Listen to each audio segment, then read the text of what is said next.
भेजना पड़ेगा, ऐसा ही होगा। तो भैया इंडियन मिडिल क्लास जो अब तक छोटी मोटी नौकरियां इधर उधर कर रहा था, अब उसको सुनने में अरे शर्मा जी का बेटा अमेरिका चला गया भाई साहब, क्यों? इंजीनियर था।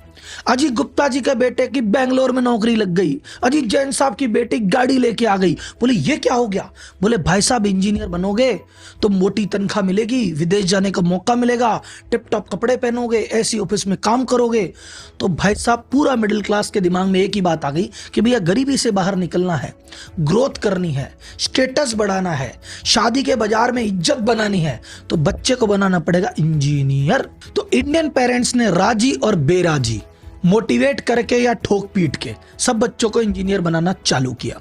5वीं क्लास से भेज रहे हैं, 9वीं क्लास से भेज रहे हैं, कोटा भेज रहे हैं, यहां भेज रहे हैं, पढ़ पढ़ पढ़ बन इंजीनियर। तो इंजीनियरिंग कॉलेज की बाहर आ गई साहब, हर जगह गली गली कॉलेज खुल रहे हैं, कोचिंग इंस्टीट्यूट की बाहर आ गई।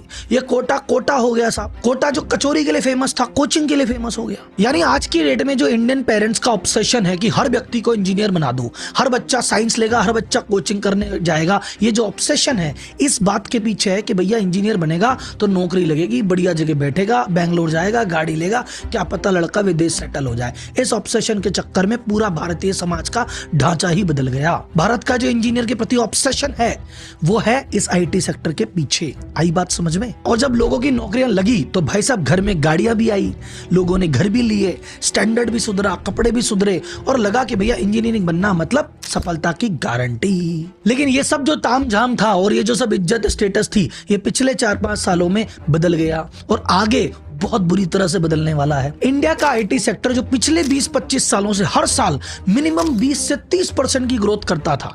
लोग कहते थे भैया आईटी का मतलब ग्रोथ, आईटी में ग्रोथ रुकती ही नहीं है, बाकी सब सेक्टर ऊपर नीचे हो सकते हैं, आईटी सेक्टर हमेशा आगे। ये 20-30% की ग्रोथ देने वाला सेक्टर इस साल का एक्सपेक्टेड है 4 से 5% की ग्रोथ देगा। शेयर बाजार में इन्वेस्ट करने वाले जानते हैं कि टीसीएस, विप्रो, इन्फोसिस पिछले कुछ टाइम में 25 से 30% का स्टॉक गिर चुका है। इनके मार्जिन कम हो गए हैं, इन्होंने नई भर्तियां तो लगभग बंद कर दी है और जो पुराने हैं उनकी छटाई में लगे हुए हैं।